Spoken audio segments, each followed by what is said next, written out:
Hello, my name is Ciara and today I'm going to be talking to you about a toy store activity that I did for my sociology class. In order to conduct the research for this assignment, I chose to do so at the Walmart in Asheboro, North Carolina. The purpose of this assignment was to examine the ways in which toys are grouped in reference to gender, to analyze the content of the toys based on their underlying messages, images, and colors, and also to evaluate the portrayal of the human body through toys. So ultimately, this assignment works to explain how toys are representative of our culture, and it explains how basically these toys are used as tools of gender and gender socialization, and how that basically influences kids' gender identity development. The toys in the Walmart that I went into also went on to take up 10 aisles, and they were two-sided aisles.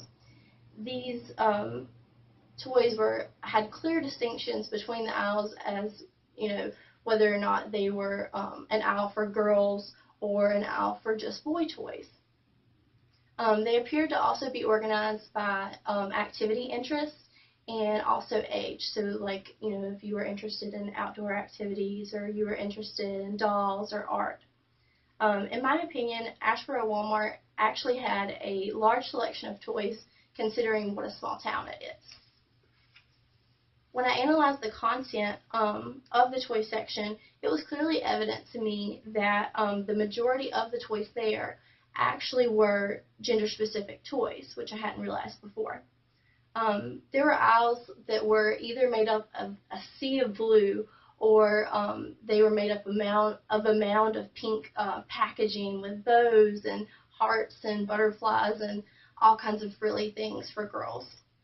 There were also a number of times where I noticed that the products would be labeled and it would say boys ages 3 to 7 or girls ages 5 to 11. In other cases, I noticed that the pictures on the box would have only girls playing with the toys, or it would have only boys playing with the toys. It wouldn't have both boys and girls playing with the toys together. Additionally, it was interesting to me to see how these toys reinforce gender stereotypes.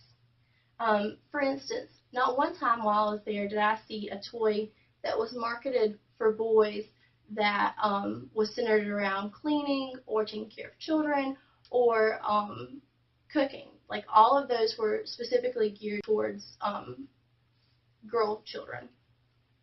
And other themed toys included fighting Hulk fists or monster trucks, and all of those were specifically geared towards boys.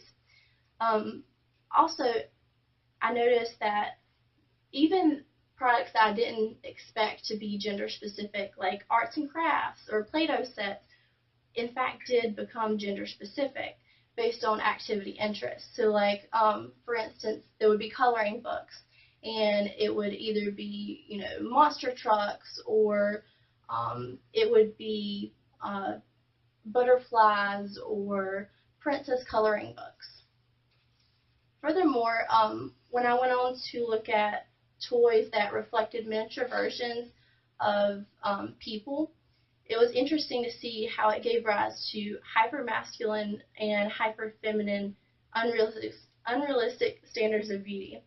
All of the girl Barbies had like dainty hands, and they were all skinny. They had small waists, and they had plump breasts and were perfectly shaped.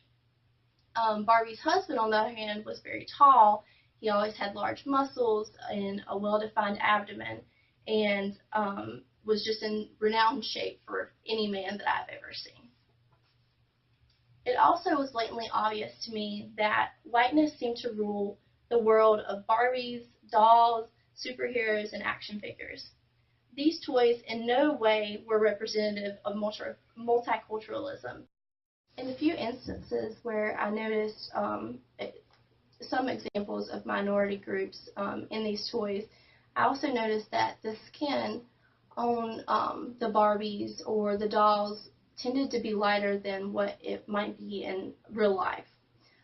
However, these figures were in fact perfectly shaped, just like the white Barbies.